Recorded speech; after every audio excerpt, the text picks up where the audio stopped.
کاش میرے پاس طاقت ہوتی, میں لوگوں کے ہاتھ جوڑ کے کہتا خدا کے لیے اللہ کا واسطہ تجارت کے نام پہ اپنا پیسہ کسی کو مت دو اللہ کا. جیسے عاملوں کے پاس جانے سے ہاتھ جوڑ جوڑ کے منع کرتا ہوں نا کہ مت جاؤ, مر جاؤ جن چڑیل بھوت میں, عاملوں کے پاس مت جاؤ. لوگ سمجھ میں نہیں آ رہی بات لوگوں کے.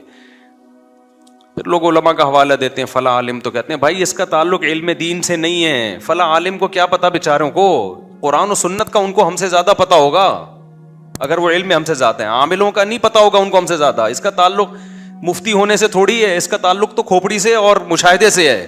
کھوپڑی صحیح کام کرے گی تو 2 منٹ میں سمجھ میں آئے گا 2 نمبر بنا رہا, الو بنا رہا ہے. سمجھ میں آ رہی ہے بات. بعض لوگ بڑی جلدی الو بنتے ہیں, بعض کو الو بنانا تھوڑا مشکل ہوتا ہے. تو عاملوں کے معاملے میں ہمیں الو بنانا ناممکن ہے انشاءاللہ. اللہ سے امید ہے ہمیں. یہ ہمیں تو ان کے 2 ٹکے کے لوگ نہیں, ہمیں ان کا پتہ ہے. کل ایک بندہ آیا کہنے لگا میرے گھر سے نا وہ پنجے نکل رہے ہیں, پتہ نہیں خون کی چھینٹیں نکل رہی ہیں اور چوریاں بھی ہو رہی ہیں, اور کوئی چور پتہ ہی نہیں ہے کون چوری کر رہا ہے. میں نے کہا گھر کا چور ہوگا. کہہ رہے نہیں ہمارے گھر میں سب نیک ہیں, گھر میں کوئی چور نہیں ہے, اور چھینٹیں بھی آ رہی ہیں, چھینٹیں بھی, اور بندر کے پنجے اور پتہ نہیں کیا کیا پنجے, جن ہے. میں نے کہا یہ الو کا پٹھا جو چور ہے نا یہ کمبخت پنجے بھی لگا کے جا رہا ہے تاکہ تم جیسے بے وقوف انکوائری نہ کریں اور خون کی چھینٹوں کو دیکھ کے جن چڑیل بھوت پہ ڈال دیں. چور بڑے ہوشیار ہوتے ہیں, وہ تھوڑی ایسا کوئی اپنے لیے ثبوت چھوڑے گا. کہہ رہے نہیں کوئی خود چوری. کبھی دنیا میں ایسا ہوا انویسٹیگیشن میں کہیں چوری ہوئی ہو اور جن پہ ڈال دی گئی ہو؟ یہ تو سی آئی ڈی اور آئی ایس آئی اور جتنی خفیہ ایجنسی ہیں ان کا سارا پروگرام ہی بڑھ جائے گا. پھر تو انویسٹیگیشن میں جن چڑیل بھوت کہیں بھی نہیں لائے جاتے, ہمیشہ انکوائری کی جاتی ہے یار اس کا سبب تلاش کرو, اور پکڑا جاتا ہے اسی بیس پہ چور. مسلمان چڑیل بھوتوں پہ ڈال دیتا ہے. تو یہ پرسوں کی بات ہے, ایک بندہ آیا کہہ رہا آپ کو اپنے گھر دکھانا ہے, آپ ذرا سونگ کے بتائیں. ایسے یوں کر رہا تھا, سونگ کے بتائیں کہ کتنے چڑیل ہیں کتنے بھوت ہیں. میں نے کہا میں یہیں سے بتا رہا ہوں کوئی بھوت نہیں ہے, کوئی چڑیل نہیں ہے. کہہ رہے ہیں کیوں, گھر سے چوریاں بھی ہو رہی ہیں. میں نے کہا پکڑ لیا میں نے, جیسے ہی کہا نا چوریاں ہو رہی ہیں میں نے فوراً پکڑ لیا. میں نے کہا وہی کر رہا ہے یہ. پہلے اس نے بتایا نہیں تھا چور ہیں گھر میں, پہلے اس نے کہا چھینٹیں اور پنجے اور پتہ نہیں مسور کی دال اور کون کون سی چیزیں نظر آ رہی ہیں. تو میں نے کہا کچھ نہیں ہے, پھونک آیت الکرسی پڑھ کے دم کر دو, گھر کے چاروں کونوں پہ پھونک مار دو, یا کسی مولوی صاحب اپنے جو نیک آدمی ہے اس سے دم کروا لو, چھیٹے ویٹے پانی پہ دم کرتے نا ایسے مارو کافی ہے. بشرطے کہ مولوی صاحب یہ کام نہ کرتے ہوں. یہ کام اگر کرتے ہیں تو پھر وہ مولانا صاحب بھی غلط آدمی ہے. کرتے نہ ہو کروا لو ان سے, کوئی بھی یعنی جا کے دم کروا لو ان سے, کوئی بھی نیک آدمی کر لے. میں نے کہا اور جو ہے نا اس سے زیادہ لفٹ نہیں کراؤ. تو کہتا ہے نہیں چوریاں بھی ہو رہی ہیں. میں نے کہا لو پکڑ لیا میں نے, 2 منٹ میں پکڑ لیا. سونگے بغیر پتا چل گیا کہ جن کون. میں نے کہا یہ چور ہی جن ہے. کہتے ہیں ہمارے گھر میں تو کوئی آتا نہیں ہے. میں نے کہا کہ وہ رہتا بھی نہیں ہے کیا گھر میں؟ گھر کا چور ہے یہ, گھر کا. میں نے کہا یا تو خود تو چور ہے, بعض دفعہ چور خود آتا ہے پوچھنے کے لیے, یہ بھی بتا دوں آپ کو میں, چور خود انکوائری کر رہا ہوتا ہے. میرا ایک لیپ ٹاپ چوری ہوا, جس نے چوری کیا اس نے ایف آئی آر کٹوائی کہ مفتی صاحب کا لیپ ٹاپ چوری ہو گیا. بعد میں پتا چلا وہی چور تھا. تو بعض دفعہ نا چور انکوائری میں سب سے آگے. مجھے تو شک ہوا کہ یہ, میں نہیں کہہ رہا وہ چور ہے کہیں ناراض ہو جائے وہ, لیکن شک ہے. بعض دفعہ چور خود آ کے جا رہا ہوتا ہے, یار گھر میں چوریاں ہو رہی ہیں, ایکچولی سمجھ میں نہیں آ رہا, میری بیگم کا سونا غائب ہو گیا تو, اور چھینٹیں بھی آ رہی ہیں, عاملوں کو لائے گا. چوری خود کر رہا ہوگا وہ. تو اس لیے جن چڑیل بھوت پہ جس نے معاملہ ڈال دیا اس کا پروگرام وڑ گیا. وہ کبھی بھی ترقی نہیں کر سکتا, نہ وہ کبھی چور کو پکڑ سکتا ہے. تو خفیہ کیمرے لگا دو ایسی جگہوں پہ, الماری کے اندر کیمرے لگا دو, کہیں کبھی نہ کبھی تو پکڑا جائے گا نا. خیر یہ کہاں چلے گئے ہم. تو پھر بھی اگر چور نہیں سمجھ میں آ رہا ہے, اس کا مطلب چور بہت ہوشیار ہے, وہ ایسے طریقے سے کر رہا ہے کہ کوئی ثبوت نہ چھوڑے. تو ہوشیاری تو ہے نا, چوری بھی ایک فن ہے. ابھی تو ایک چور پکڑا گیا نا, کورٹ میں لایا گیا, جج نے کہا تو نے بڑی ہوشیاری سے چوری کی ہے, کانوں کان کسی کو خبر نہیں ہوئی. چور نے کہا شکریہ جج صاحب, آپ پہلے آدمی ہیں جنہوں نے میرے فن کی تعریف کی ہے. سمجھ رہے نا, وہ تو ڈانٹ رہا تھا, وہ سمجھ رہا تھا کہ چوروں کے ہاں یہ تعریف ہوتی ہے کہ ہم ایسے چوری کرتے ہیں کسی کو کانوں کان خبر نہیں ہوتی. آپ کو پتہ ہے بڑے ہوشیار ہوتے ہیں. میں ایک دفعہ, یہ بات ہے 1997-98 کی بات ہوگی, اس وقت 500 روپے کی بھی بڑی ویلیو تھی. میں اپنے کسی ریلیٹیو سے ملنے کے لیے گیا, مدرسے کی چھٹی تھی, انہوں نے مجھے بچہ سمجھ کے 500 روپے ہدیہ دے دیے نا, اپنے ہی قریبی رشتے دار تھے. میری خالہ تھیں کیا اس میں, وہ تو خالہ نے مجھے 500 روپے گفٹ دے دیے. خالہ سے ملنے گیا تھا, ہم بڑے زبردست طریقے سے نا رکھے میں جیب میں. اس وقت ہمارے لیے 500 روپے بڑی بات تھی, طالب علم کے لیے تو 500 روپے ایسے جیسے کروڑوں خربوں روپے کا مالک بن گیا وہ. ہم 500 روپے جیب میں رکھ کے نا, میں بیٹھا ناظم آباد 2 نمبر سے, میں نے جانا ہے پیٹرول پمپ نہیں ہے ناظم آباد, 15 منٹ کی ڈرائیو وہ ہے ٹریولنگ ہے آپ کی, 15 منٹ کی. 15 منٹ میں مجھے تھا اچھا بس بھی خالی, 2-4 آدمی بیٹھے ہوئے تھے بس میں, ایک کہیں پچھلی سیٹ پہ ہوگا, ایک دائیں بائیں ہوگا. 500 روپے ہم نے جیب میں رکھے. اب میں یہ بار بار نا جیب کو یوں کر رہا ہوں کہ کہیں چوری نہ ہو جائے نا, ہمارے لیے تو بڑی چیز تھی بھائی وہ. اچھا ان دنوں میں بھی ہم بڑے خوش تھے الحمدللہ. لوگ کہتے ہیں کہ یہ مولوی کے پاس جو ہے نا جاپان آسٹریلیا گھوم رہا ہے, پیسہ ویسا ہے اس لیے خوش ہے. تم پاگل ہو, تمہارا دماغ ہو گیا ہے خراب. جس کی اوپر کی کھوپڑی سڑ جائے نا تو اس کا دنیا میں اس کے دماغ کا علاج کرنا ممکن نہیں ہے. لوگ سمجھ رہے ہیں ایسی عیاشی ہے تبھی تو یہ ممبر پہ بیٹھے ہوئے لطیفے سنا رہے ہیں, خوش ہیں. بھائی ہمارا ماضی اٹھا کے دیکھو, جب ہماری جیب میں 500 روپے تھے نا ایسے بچا بچا کے, اس کو بھی اللہ کا اس سے زیادہ ہی خوش ہوں گے. خوشی کا اس سے تعلق نہیں ہے, یہ تو پیسہ آنے سے تو لوگوں کے دماغ وڑ گئے ہیں, کیڑے پیدا ہو گئے ہیں دماغوں میں لوگوں کے. تو اس کا اس سے کوئی تعلق نہیں ہے. جاپان میں کیا رکھا ہے لوگ کہتے پتہ نہیں جاپان کیا کوئی مریخ پہ چلے گئے. تو ان چیزوں کو زیادہ لفٹ نہ کرایا کرو, یہ بہت کوئی کامیابی یا خوشی کے اسباب نہیں ہے. یہ بچوں کے وہ ہیں جن کو ان چیزوں کو دیکھ کے خوش ہوتے ہیں. پھر آپ کیسے تو پھر گئے کیوں جاپان, جانے پر پابندی تھوڑی ہے, میں تو جاؤں گا, ہو سکتا ہے میں کہیں اور بھی چلا جاؤں, لیکن یہ چیزیں کوئی کامیابی کا معیار نہیں ہے. اور یہ چیزیں کوئی ایسی نہیں ہے کہ ان کی وجہ سے انسان کو بہت زیادہ خوش ہو. خوش ہونے کے جو اسباب ہیں وہ میں آپ کو بتاتا رہتا ہوں. دنیا کو مسافر خانہ جس دن سمجھ لیا تو آپ ٹماٹر کی ریڑھی لگاؤ گے اس پہ بھی خوش ہوگے, ٹماٹر کی ریڑھی پہ بھی خوش ہوگے. خوشی کے جو اوریجنل اسباب ہیں وہ دولت نہیں ہے. خوشی کے اوریجنل اسباب یہ ہیں کہ دولت سے محبت کرنا چھوڑ دو اور دولت کو کامیابی سمجھنا چھوڑ دو. کماؤ ضرور دولت, دل نہ لگاؤ. آپ کہہ سکتے ہو واہ بھائی واہ, دل بھی نہ لگائیں کمائیں بھی. بھائی کشتی کے اوپر جب بیٹھتے ہیں ہم سفر کرتے ہیں تو کشتی ضرورت ہے ہماری. جب تک آپ کشتی کے اوپر رہو گے فائدہ پہنچائے گی. جس دن کشتی آپ کے اوپر آ گئی, آپ کے اوپر حاوی ہو گئی تو آپ ڈوب جاؤ گے سمندر میں.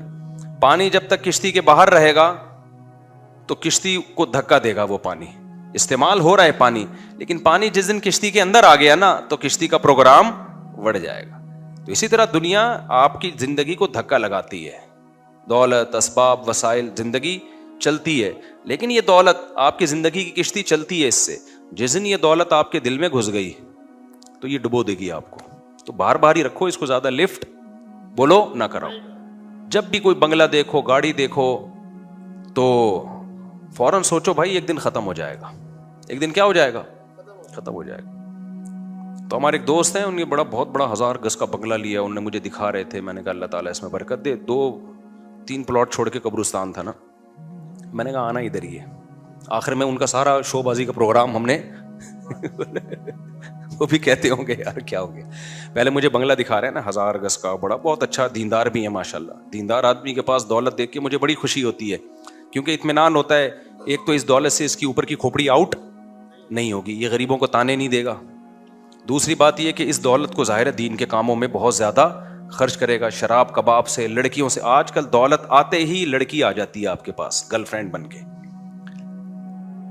جیسے ہی دولت آئے گی نا 2-4 لڑکیاں آپ کے ساتھ ولاگ میں آنا شروع ہو جائیں گی. یہ دولت کی بھوکی ہیں, سمجھتے ہو. اور لوگ کہتے ہیں نا پیسے سے ریلیشن بنتا ہے. پیسے سے ریلیشن جب بنتا ہے جب وہ پیسہ اللہ کے لیے خرچ کیا جائے. لڑکیوں کا جو ریلیشن پیسے سے بن رہا ہے نا, یہ وہ والا ریلیشن ہے جو جاپان میں بنا ہوا ہے آج کل, اور آسٹریلیا میں بنا ہوا ہے, گوروں کا ریلیشن. اس میں یہ ہوتا ہے کہ جب تک پیسہ ہے ٹھیک ہے, جیسے ہی پیسہ ختم ہوا نکلو پتلی گلی سے. تو یہ والا ریلیشن ناپاک ریلیشن بنتا ہے دولت سے. جس میں بندے کو بھی پتا ہوتا ہے جب تک یہ ہے پیسہ ہے تو ہے میرے ساتھ. میاں بیوی کا جو ریلیشن, جو پاکیزہ ریلیشن ہے, جو خاندانی میاں بیویوں کی بات کر رہا ہوں میں, ان کا ریلیشن میں پیسہ ہو تو بھی ہے, پیسہ نہیں ہو تو کیا ہے بھائی, شریک حیات ہے, ساتھ جینا مرنا ہے. یہ دین کے ساتھ آتی ہیں یہ چیزیں. ابھی آسٹریلیا میں ہمارے ایک دوست تھے, یہ بھی واقعہ بعد میں سناؤں گا تاکہ بیان آسٹریلیا والا ہو گیا اور ایک تاکہ ٹاپک چینج نہ ہو. اب میں نے یہ سیٹ اپ بنایا کہ ٹاپک کو چینجنگ سے بچانے کے لیے نا جتنے بھی بیچ بیچ میں واقعات آ رہے ہیں وہ ہم ایک ٹوکرے میں رکھتے جائیں گے, آخر میں وہ ٹوکرا الٹ دیں گے آپ کے اوپر. تو بات یہ چل رہی تھی, کیا بات چل رہی تھی؟ ہاں 500 روپے نا, ہم بڑے مزے سے کڑک کا نوٹ تھا جیب میں رکھ کے, یہ والی جیب تھی ایسے, دیکھ رہا ہوں بھائی. اچھا میں جب مدرسے میں رہتا تھا نا تو لوگ ہمارے طالب علم مجھے بہت مالدار سمجھتے تھے, سمجھتے بڑے مالدار تھے, کیونکہ جب ایسا نوٹ آتا تھا نا تو میرے پھر لسی اور پھر اور جا کے نا ادھر ادھر چپلی کباب اور یہ سب چیزیں پھوڑ پھاڑ کے آتا تھا. میں بچاتا بتاتا نہیں تھا میں, تو عادت تھی, غلط عادت تھی لیکن تھی, اب کیا کریں. وہ سمجھتے تھے پتہ نہیں کتنا کروڑ پتی آدمی ہے یہ.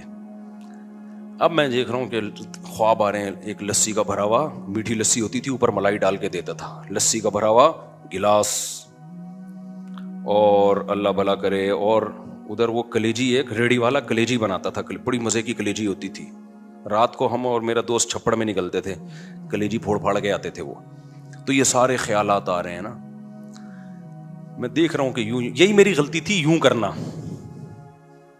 یہ میری غلطی تھی. اس سے کیا ہوا, جیب کترے کو اندازہ ہو گیا بیٹا اس کی جیب میں کیا پڑا ہے, مال. حالانکہ بس میں رش بھی نہیں ہے, 10 منٹ کی ڈرائیونگ پہ, 10 منٹ کی رائڈنگ پہ میں آگے اترا ہوں پیٹرول پمپ ناظم آباد پہ, اور یہ دیکھتے ہوئے کہ کوئی جیب سے چوری نہ کر لے, اترا ہوں, جیب میں ہاتھ ڈالا, وہ سارا لسی کا پروگرام وڑ گیا. مجھے خیال ہوا میں دوبارہ بس پہ چڑھوں اور کہیں سے 500 روپے ادھار لے کر نا اس جیب کترے کو دوں گی. یار تیرے فن کو کمال ہے یار. اب آپ بتاؤ, ایک آدمی حفاظت بھی کر رہا ہے کہ کوئی چوری نہ کر لے, کتنی میں نے سوچ کے اترا ہوں گا نا. اب میں یہ جن پہ ڈالوں یا میں یہ کہوں کہ یار جیب کترا اتنا ہوشیار تھا, کمبخت نے ایسے ہاتھ صاف کیا ہے نا کہ کانوں کان خبر نہیں ہوئی ہے, ایسے ہاتھ صاف کیا اس کمبخت نے, پتہ نہیں کس طریقے سے اس نے کیا یار. جیسے ہی اترے ہیں بس وہ ایک چند سیکنڈ ہوتے ہیں اس میں یہ اپنا کرتب دکھاتے ہیں. تو ایسے موقع پہ میں بھی جن چڑیل بھوت پہ ڈال سکتا ہوں, یار کسی نے کچھ کر دیا ہے, وہیں سے ہماری خالہ نے 500 روپے دے کے جن چڑیل بھوت میرے پیچھے لگا دیے کہ نکال کے لا. دوسرا آپشن یہ بھائی, جن چڑیل بھوت اگر یہ کر رہے ہوتے دنیا کا نظام برباد ہو جاتا. بینکوں میں لاکر سے چراتے ہیں, سارا بینکوں کا آڈٹ کا سسٹم سارا کا سارا سیٹ اپ وڑ جاتا, ان کا تو برباد ہو جاتا. اب میں نے وڑ نہیں کہا, آپ نے کہا ہے وڑ, اس لیے لوگ بولیں گے بار بار وڑ کا اس لفظ لا رہے ہو. میں جب سے 4 شادیوں پہ بات کی نا شروع کی تو اب لوگ آٹو پہ آ گئے ہیں. اب میں نئی ٹاپک چھیڑتا, لوگ خود ہی چھیڑ رہے ہوتے ہیں. تو پھر لوگ مجھے کہتے ہیں ہر وقت 4 شادیاں چھیڑتے. بھائی اب چھڑ گئے ہیں لوگ, اب بٹن دبا کے ہم چلے, اب دنیا سے چلے بھی گئے نا, یہ ٹاپک اب قیامت تک چلتا رہے گا. مرد آٹو پہ سیٹ ہو گئے ہیں, آٹو سسٹم ہے. تو ہمارے ایک اور دوست اسی طرح سے وہ ٹاور سے صدر جانے کے لیے بس میں سوار ہوئے. وہاں اس وقت جیبیں بہت کٹتی تھیں. انہوں نے مجھے خود اپنا واقعہ سنایا کہ میں نے ایک پرس لیا, بٹوا لیا. بٹوا لینے کے بعد جو ہے کہتے اس خالی بٹوا تھا, صرف میں نے جیب کترے کو پکڑنے کے لیے یہ کام کیا. یہ واقعات میں سنا رہا ہوں عبرت کے لیے, آپ کے قصے کہانیاں سنانے کے لیے نہیں سنا رہا. یہ بتانے کے لیے کہ بعض دفعہ کسی چیز کے اسباب خفیہ ہوتے ہیں, ہمیں نہیں پتا ہوتے, تو وہ جن چڑیل بھوت پہ ڈالنے کے نہیں ہوتے. اس میں یہ کہ اور زیادہ ہوشیار ہو جائیں آپ. یہ نہیں ہوتا کہ جس چیز کا کام ہوا سبب سمجھ میں نہیں آ رہا, سبب چونکہ سمجھ میں نہیں آ رہا تو جن پہ ڈال دو. اس سے تو وہ اور زیادہ نقصان ہونا شروع ہو جائے گا آپ کو. جو تھوڑے بہت پیسے جو چوری نہیں ہو رہے وہ عاملوں کے کھاتے میں چلے جائیں گے. پہلے تو چوری ہو رہے تھے, کم از کم چور کو بددعائیں تو دے رہے تھے نا, اب تو خود پیسے عاملوں کو پکڑانا شروع کر دو گے. تو وہ صدر سے بیٹھے ہیں اور نیا پرس لیا انہوں نے, جیب میں رکھا اور کہتے ہیں بار بار میں یوں کر کے نا چیک کر رہا ہوں تاکہ جیب کترا یہ سمجھے کہ کوئی بہت بڑی رقم لے کے جا رہا ہے یہ آدمی, حالانکہ وہ خالی تھا. کہہ رہا ہوں میں اس چکر میں ہوں, ہمارے وہ دوست تھے بھی پشتون پٹھان تھے, انہوں نے کہا میں پکڑ کے اس کو کوٹوں گا آج طبیعت سے نا. تو وہ کہہ رہے ہیں مجھے خود, میرے دوست ہیں, مجھے خود اپنا واقعہ انہوں نے سنایا. کہہ رہے میں بار بار یوں جیب پہ ہاتھ رکھ رہا ہوں, جیب پہ ہاتھ رکھا, کوئی آئے تو صحیح, آئے تو صحیح. کہہ رہے ہیں گھنٹہ ہو گیا کوئی بھی نہیں آیا. ٹاور پہ کہہ رہے میں اترا, جیب میں ہاتھ ڈالا, بٹوا غائب. اب بتاؤ یہ جن کے بچے نے کیا یہ بھائی, کیا تو جیب کترے نہیں ہے. اب آپ کو سمجھ میں نہیں آ رہا کیسے کیا ہے, تو اب آپ یہ نہیں کہو گے کہ جن نے کیا, آپ بولو گے بھائی کام ہوا ہے لیکن اس کی لاجک کیا ہے یہ مجھے سمجھ میں نہیں آ رہی. اگر آ رہی ہوتی تو میں بھی جیب کترانا ہوتا, وہی بندہ یہ کہہ سکتا ہے. ہر کام ہر ایک کا تھوڑی ہوتا ہے. تو ایسے ہی گھروں میں بعض دفعہ چوریاں ہو رہی ہوتی, پتہ نہیں ہوتا کون چوری کر رہا ہے. تو اس کا مطلب یہ نہیں کہ جن چوری کر رہا ہے, اس کا مطلب ہے چور بہت ہوشیار ہے, FIR کٹانے گیا ہوا ہے اور عاملوں کو لا کے پھونکے مروا رہا ہے تاکہ لوگوں کا دماغ جادو ٹونے کی طرف چلا جائے. اسی طرح یاد رکھو نندوں میں, جٹھانیوں میں, میاں بیوی میں لڑائیاں ہوتی ہیں تو اس میں کوئی غلطی پر ہوتا ہے, وہ گھر میں فساد مچا رہا ہوتا ہے, لوگ عامل کے پاس چلے جاتے ہیں, عامل کہتا ہے کسی نے کچھ کر دیا ہے, اس سے کیا ہوتا ہے جو فسادی ہوتا ہے اس کی جان چھوٹ جاتی ہے. میاں بیوی میں بعض دفعہ طلاق ہو جاتی ہے, بعض دفعہ شوہر ظالم ہوتا ہے, گھر بسا نہیں سکتا وہ طلاق کے بعد, یہ تو کامن ہے. اب لوگوں کی تانے اور ملامت سے بچنے کے لیے کہتا ہے اصل میں ہمارے گھر سے تعویذ نکلا ہے, تو میاں بیوی میں اصل میں کسی نے جادو کیا ہے, میرا قصور نہیں. ہمارے ایک جاننے والے اچھی بھلی بیوی, ان کی 15-16 سال وائف کے ساتھ گزارے, اس بیوی کی بیچاری کی اولاد بھی نہیں تھی, بانجھ تھی وہ. تو ہم چونکہ ہمارے محلے کا ہی پرانا قصہ ہو گیا, اب میرا خیال ہے ان کو نہیں پتا چلے گا, ان کی بات میں کر رہا ہوں. تو وہ ہم جانتے تھے اس بچی کو, اچھی نیک سیرت لڑکی تھی, نمازی تھی اور اچھی بھلی میاں بیوی کی زندگی گزر رہی تھی. شوہر نے کسی دن غصے میں آ کے دھڑ دھڑ طلاقیں نکال دی.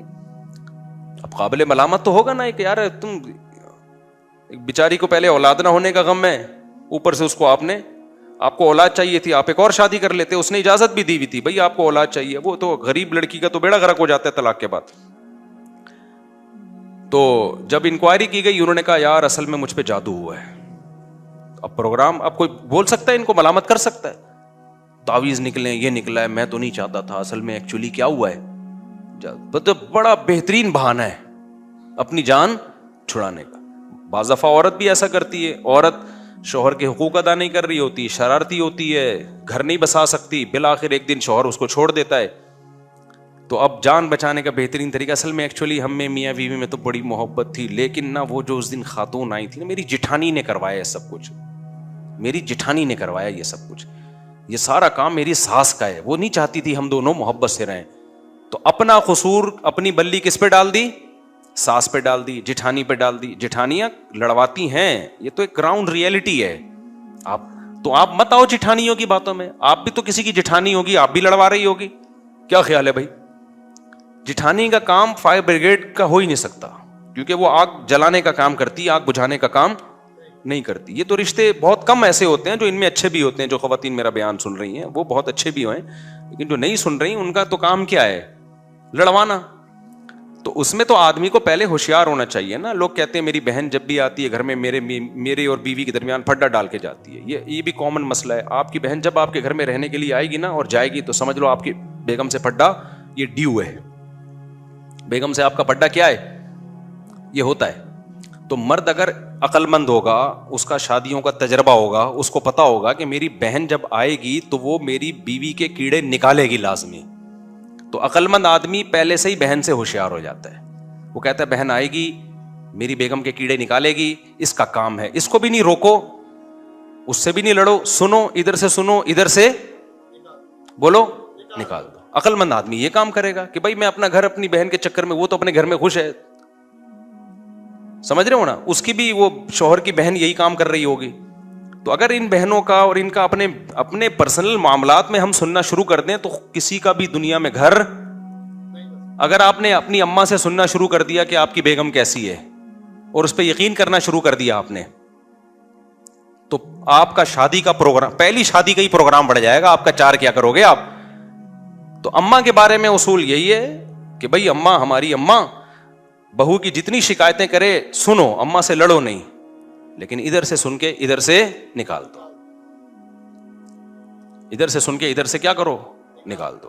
اماں بیچاری کا کام ہوتا ہے, یعنی جو امائیں میرا بیان نہیں سن رہی, بار بار کہہ رہا ہوں, اس پہ بھی لوگ طنز کرتے ہیں, یہ کیا بات ہے, جو تمہارا بیان نہیں سن رہی ہیں وہ بہت اچھی ہیں, جو تمہارا سن رہی ہیں, جو نہیں سن رہی ہیں وہ بری ہیں, جو سن رہی ہیں.